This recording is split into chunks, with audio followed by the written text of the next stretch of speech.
Good morning students. आज हम अलाउद्दीन के राजनीतिक एवं प्रशासनिक सुधारों के बारे में जानकारी हासिल करेंगे।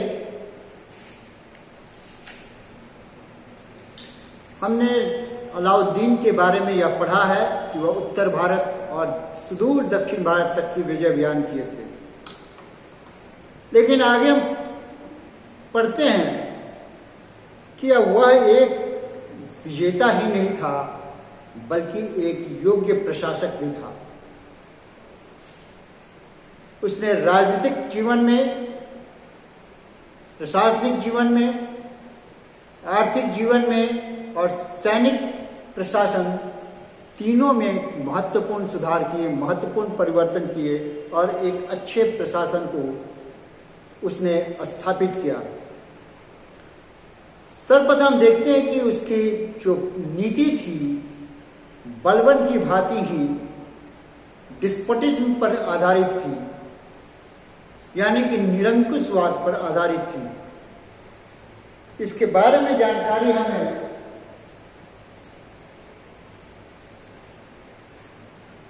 अमीर खुसरो की खजाए-नूर फुतूह इस ग्रंथ में मिलती है और ज़ियाउद्दीन बर्नी की तारीख़ फिरोज शाही में मिलता है।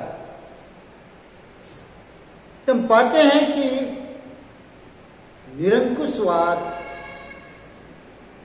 बलबन की तुलना में एक कदम और आगे था, यानी कि उसने निरंकुशता को और भी बल दिया। अपने शासनकाल में उसने राजनीति को धर्म से अलग कर लिया, यानी कि there was separation of religion from the politics. साम्राज्यवाद के लिए उसने यह आगे इसको सिद्ध करने की कोशिश किया कि निरंकुशता आवश्यक थी। बलबन अपने आप को ईश्वर का प्रतिनिधि मानता था, रेप्लिका मानता था, ईश्वर की छाया मानता था, लेकिन अलाउद्दीन ने क्षमा कीजिएगा, बलबन सुल्तान के पद को ईश्वर के प्रतिनिधि मानता था और सुल्तान को इसकी छाया मानता था। लेकिन अलाउद्दीन खिलजी ने राजा को या सुल्तान को अनचैलेंजेबल बताया, सुप्रीम बताया, सर्वश्रेष्ठ बताया। उसके ऊपर किसी का अंकुश नहीं है। उसने अपने सुल्तान के पद के महत्व को कायम रखने के लिए न तो धर्म का सहारा लिया, मजहब का कोई भी सहारा नहीं लिया उसने, और इतना ही नहीं, उसने यह भी नहीं माना कि सुल्तान का पद ईश्वर की अनुकंपा पर आधारित है। उसने उलेमाओं की कोई मदद नहीं ली। उलेमाओं जो धार्मिक ठेकेदार होते थे, धार्मिकता के प्रधान होते थे, उनको राजनीति से बिल्कुल अलग कर दिया। वो नवल या सामंत जो चहलगानी के सदस्य के रूप में जाने जाते थे, बलबन जिसमें एक था, अब उसने किसी भी सामंत को तवज्जो नहीं दिया। वह सिर्फ यह मानता था कि सुल्तान का पद बाहुबल के आधार पर स्थापित होता है, सुल्तान का पद स्ट्रॉन्ग हैंड्स के कारण ही पाया जाता है। जैसा कि हमने देखा था कि उसने अपने चाचा और ससुर जलालुद्दीन खिलजी की हत्या करके गद्दी पर बैठा था और तत्पश्चात धन लुटा करके दिल्ली की जनता को अपने पक्ष में कर लिया था, सामंतों को अपने पक्ष कर लिया था, लेकिन सत्ता पाने के बाद वह उनको बिल्कुल उनसे अलग कर दिया। सामंतों को शक्तिहीन बना दिया, जनता को राजनीतिक मामलों में हस्तक्षेप करने से बिल्कुल मना कर दिया और धर्म के प्रभाव को राजनीति से मुक्त करने का उसने हर तरह संभव किया और उलेमाओं को न कोई तवज्जो दिया, न कोई महत्व दिया। हाँ, इसको स्थापित करने के लिए उसने सेना को और अर्थव्यवस्था को मजबूत बनाया। निर्मित अर्थव्यवस्था का उसने एक रेगुलर इकोनॉमी जो मिलते रहे उसको मजबूत बनाया। उसको यही वजह है कि उसके काल में निरंकुशता अपनी प्रकाष्ठा पर पहुंच गई थी। अगर उसका साम्राज्य पूरे टर्किश साम्राज्य में सबसे विशाल हुआ था, तो निरंकुशता या डिस्पोटिज्म भी अपनी प्रकाष्ठा पर पहुंच गया था। उसने जो जो उसके सुल्तान के पद के विरोध में हो सकते थे, उन सबको उसने दबाने का हर संभव प्रयास किया। उसे सफलता भी मिली। सबसे पहले उसने पाया कि धनी और वर्ग जो होते थे वो उद्दंड हो जाते थे और धन के बल पर विद्रोह कर बैठते थे। और ये धनी वर्ग और कोई नहीं, भूमिपति वर्ग था, मध्यस्थ वर्ग था, जो लगान का एक अच्छा हिस्सा अपने पास रखते थे। और लगान, चूंकि उन्हें लगान वसूल करने का अधिकार दिया जाता था, तो लगान का अपना हिस्सा जो होता था वो रखते ही थे। इसके अलावा और भी पैसा रख लेते थे, इससे सुल्तान को चुनौती दे सकते थे। उसने इस वर्ग को कर वसूल करने की व्यवस्था से बिल्कुल मुक्त कर दिया। अब हालात उनके ऐसे हो गए, इतने बद हो गए कि उनको पान खाने और घोड़े पर चढ़ना भी मुहाल हो गया। यहाँ तक कि वर्णि लिखता है कि उनकी औरतें दूसरे के घरों में जाकर के, जो पहले से काम करते रहते थे, जो ये सिर्फ लगान वसूली पर निर्भर नहीं रहते थे उनकी अर्थव्यवस्था, ये लोग, इनकी पत्नियां यानी कि धनी लोगों की पत्नियां दूसरे के घर में जाकर बर्तन तक मारती थी, घर के काम तक करती थी। यानी कि इतनी बुरी स्थिति हो गई थी। ये हुआ change in the land revenue policy. अब कोई मध्यम वर्ग नहीं था। दूसरा, उसने महसूस किया कि वैवाहिक संबंध, जो संबंध वर्ग थे या जो सैनिक सरदार हुआ करते थे, वो वैवाहिक संबंध कर लेते थे। और इस वैवाहिक संबंधों के बदौलत एक जो दो सरदारों के बीच में होती थी, उससे वो मजबूत हो जाते थे।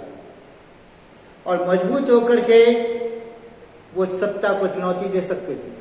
उसने कहा कि बिना सुल्तान की इजाजत के या बिना परमिशन के साथ साथ बिना सूचना के कोई शादी होगा तो वो वैध नहीं होगा।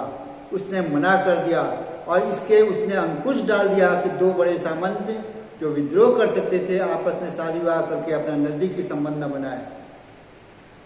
तीसरा, उसने महसूस किया कि घटनाओं की उसे पूरी जानकारी नहीं होती थी, तो कहाँ विद्रोह सुलग जाए या कहाँ प्रशासन गड़बड़ हो जाए, इसकी उसके लिए पूरी जानकारी होनी चाहिए। इसके लिए उसने एक विशेष महत्व के अधिकारियों को और विभाग को नियुक्त किया, और वह था गुप्तचर विभाग, जिसके बारे में हम आगे जानकारी करेंगे। इस गुप्तचर विभाग के माध्यम से उसने तमाम सैनिक सरदारों, सामंतों या विद्रोह करने वालों की उसे सूचना मिलने लगी। यहाँ तक कि उनके घरों की जानकारियां भी इसे मिलने लगी थी कि घर में भी किसी तरह का कोई ऐसे बगावत के बीज न उत्पन्न हो जाए या प्रशासन को असफल करने के कोई स्कीम न बन जाए। अगला पॉइंट था शराब। शराब की महफिलें। शराब की महफिलों में जब कुछ ऐसे लोग जो किसी विशेष उद्देश्य से सत्ता के विपरीत होते थे, तो वे किसी विशेष उद्देश्य से ज्यादा पिला देते थे और ज्यादा पिलाकर अनाप शनाप वो बोलने लगते थे पीने के बाद में। तो ऐसी चीजें भी बोल जाते थे जो नहीं बोलनी चाहिए, जो सुल्तान के लिए खतरा हो सकता था। तो उसने ऐसे महफिलों को उसने मना कर दिया कि कोई भी शराब पीने की कोई भी ऐसा सम्मेलन न होगा जिसमें कि शराब अधिक मात्रा में पी जाए। उसने सीधे बंदी कर दिया। लेकिन जब बहुत ज्यादा विरोध हुआ तो उसने कहा कि आप अपने घरों में पी सकते हैं, लेकिन बड़ी महफिल नहीं कायम कर सकते हैं। तो इस प्रकार उसने अपने डिस्पोटिन को या अपने प्रशासन को, जो निरंकुश प्रशासन था, उसको उसने मजबूत किया। सैनिक दृष्टिकोण से हम देखते हैं कि उसके काल में एक मजबूत सैन्य व्यवस्था स्थापित करने की कोशिश की गई थी। लेकिन एक महत्वपूर्ण तथ्य था कि वह सुल्तान जानना चाहा पहले कि अगर युद्ध में संपत्ति अगर मिलती है, जीत के आती है, तो किसके हक होगा। साम्राज्य विस्तार में जो संपत्ति आएगा वो किसके हक में होगा, और साम्राज्य विस्तार कहां तक होना चाहिए। यानी कि राजत्व के सिद्धांत में था कि साम्राज्य विस्तार तो होना चाहिए, कहां तक होना चाहिए। जब अमीर खुसरो ने बताया कि साम्राज्य विस्तार विजेता वहां तक होना चाहिए जहां तक वो विजित क्षेत्र पर अपना परमानेंट आधिपत्य कायम कर सके। सिर्फ विजय कर लेने के बाद छोड़ दिया या उस विजय करने वाले वह राज्य उसके हाथ से निकल जाए तो ये साम्राज्य विस्तार नहीं होता है। तब अमीर खुसरो ने कहा कि राज्य विस्तार वह प्रक्रिया है जो एंडलेस है, जिसका कोई अंत नहीं है। एक राज्य का दूसरा है, दूसरा तीसरा है, और पूरा समस्त राष्ट्र जीत लीजिए, उसके बाद अंत नहीं होता तो आप विश्व जीत लीजिए, लेकिन ये सारी चीजें फेलियर है जब तक कि आप उस पर नियंत्रण न कायम कर सके। तब उसने काजी अलाउल मुल्क से पूछा, तो काजी अलाउल मुल्क ने कहा कि अपने साम्राज्य विस्तार को वहां तक फैलाओ जहां तक कि भारत की सीमा है। भारत की पहले जीत लो, फिर विश्व विजय का सोचना, और बेहतर होगा तुम भारत को ही विजित करो।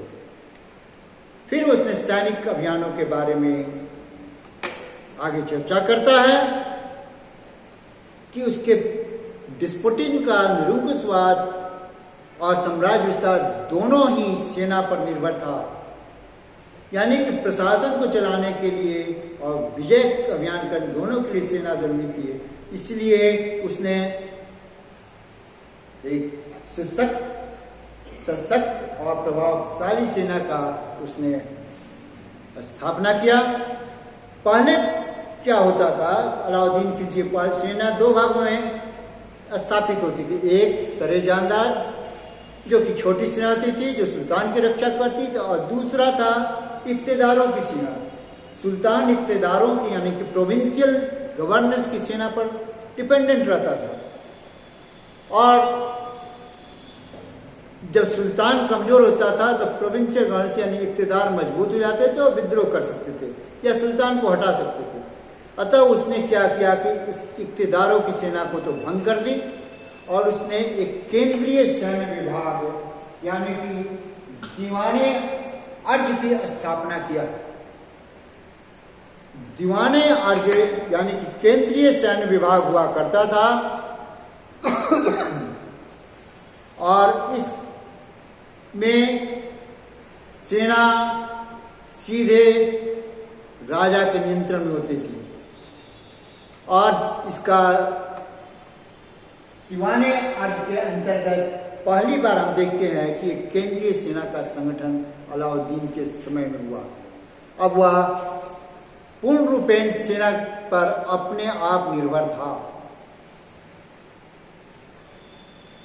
75,000 घुड़सवार सैनिक उसके काल में थे, और इन 75,000 विभिन्न प्लाटूनों में बंधे थे जो शुरू होते थे 10 से लेकर के 100 तक, 100 से फिर 1000 तक, और इस तरह के एक फोर्स की यूनिट यानी इकाइयां बनी होती थी।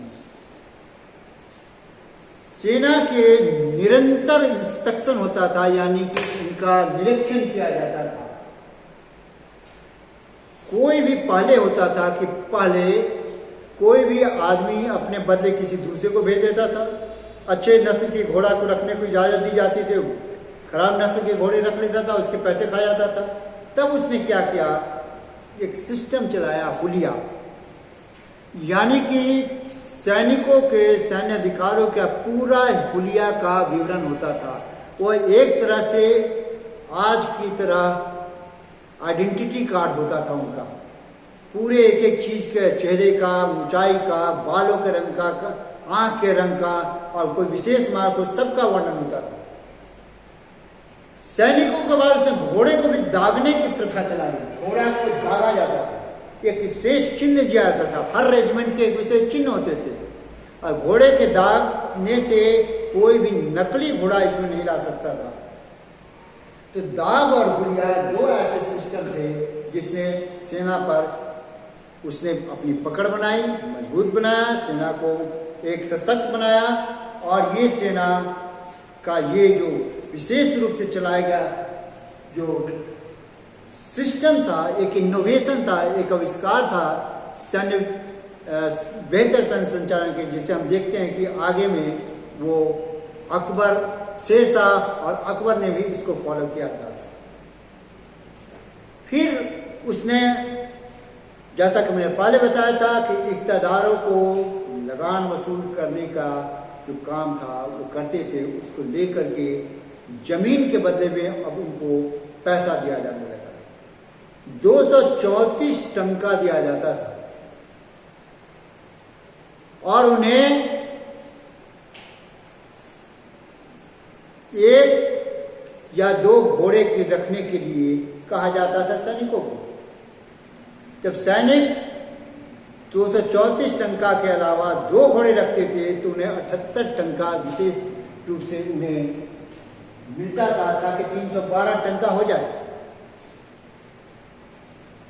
और एक घोड़े पर कोई नहीं मिलता था, या 2 से ज्यादा रखे तब भी नहीं मिलता था। सेना नायकों को पहले इक्ता दिया जाता था, लगान वसूल करके अपने जो धन उगाते थे, अब उनके बदले में उनको सेना नायकों को, आर्मी कमांडर्स को अब नगद वेतन दिया जाने लगा था। और ये कैश वेतन मिलने से अब उन पर दूसरे तरह के स्रोत बंद हो गए। सेना के एक और महत्वपूर्ण पहलू था, वह था गनीमा। गनीमा बोलते हैं, गनीमा कहते हैं लूट में प्राप्त की गई संपत्ति। जब विजय अभियान करते हैं, जो उसमें से लूट मिलती है, तो काफी मात्रा में संपत्ति उनको अर्जित करते थे। तो उसके लिए एक अरबी भाषा का प्रयोग किया जाता था, उसका बोलते थे खम्स। अरबी में वाहिद मतलब एक, इतनीन माने 2, तलात मतलब 3, अरबा मतलब 4, खमसा मतलब 5। तो ये खम्स उसी अरबी शब्द का लिया जाता है। ये 5वां हिस्सा सिर्फ रखा जाता था सरकारी खजाने, बाकी जो हिस्सा था, बाकी 4 हिस्से यानी कि 80% हिस्सा सैनिकों को बांट दिया। उसने कहा कि नहीं, चूंकि सेना को अच्छा रकम देता है, नियमित रकम मिलता है, इसलिए से 20% हिस्सा अब सेना को मिलेगा, 80% हिस्सा वह सरकारी खजाने में जमा करेगा और इसका प्रयोग वह कई कामों में मिलेगा, जैसे कि देश की सुरक्षा, देश की प्रशासन में। अब ये 20% हिस्सा भी इतना ज्यादा होता था कि सैनिकों को काफी मिल जाता था। तो इस प्रकार बड़े पैमाने पर उसने परिवर्तन किया सेना में, और जो पैसे थे उससे किलाबंदी किया, विशेष रूप से सीमा के क्षेत्रों में। और इस किलेबंदी से मंगोल आक्रमणों का उसने सामना किया, मंगोल आक्रमण से सुरक्षा पाया। इस किले में एक और फायदा होता था, किले में अनुभवी सेना नायकों के पोस्टिंग होती थी, और वो जो कोतवाल कहते, इन कोतवालों के अंतर्गत में शस्त्रों को रखा जाता था, अनाजों को रखा जाता था, पशुओं के चारा रखा जाता था कि वक्त बेवक्त में ये काम आएंगे। तो इस प्रकार हम सेना में सुधार देखते हैं। और अब देखते हैं प्रशासन के क्षेत्र में उसने पुलिस विभाग का संगठन किया, जिसे कोतवाल कहते थे। तो इन्हें भी हम कोतवाल कहते थे, एक जो मुख्य अधिकारी होते थे पुलिस विभाग के। इसी प्रकार जैसा कि मैंने पहले बताया था कि सब पर नियंत्रण रखने के लिए उसने गुप्तचर विभाग की स्थापना की थी, यानी कि बरीदे मुमालिक जो इसका प्रधान अधिकारी होता था। बरीदे वो गुप्त रूप से पूरे राज्य में घूम घूम करके राजा को इसकी सूचना पहुंचाते थे, और इसका मुख्य अधिकारी बरीदे मुमालिक कहलाता था। और बरीद जो लोअर लेवल के ऑफिसर थे, वो जो असली गुप्तचर होते थे, वे घूम घूम करके सूचना इकट्ठा करते थे। और ये इससे जितने सामान्य सूबेदार या जो गलत आदमी होते थे, उनके बीच में भय व्याप्त हो गया कि कब उनकी सूचना कौन दे देगा। फिर उन्होंने एक सूचना दाता को भी नियुक्त किया, जिसे मुनहियान कहते हैं। मुनहियान। मुनहियान विभिन्न दर्जों के होते थे, ऊपर से लेकर निचले दर्जे तक होते हैं, और उसके अंतर्गत में मुनही एक शब्द होता है, प्रयोग किया था, जो बहुत नीचे लेवल के होते थे, जो घरों में काम काज करने के लिए या सब्जी या फलों बेचने के माध्यम से एक एक घर में जाते थे। अगर कहीं कोई गड़बड़ी होती थी या कहीं शंका होती थी तो इसकी सूचना राजा को दी जाती थी।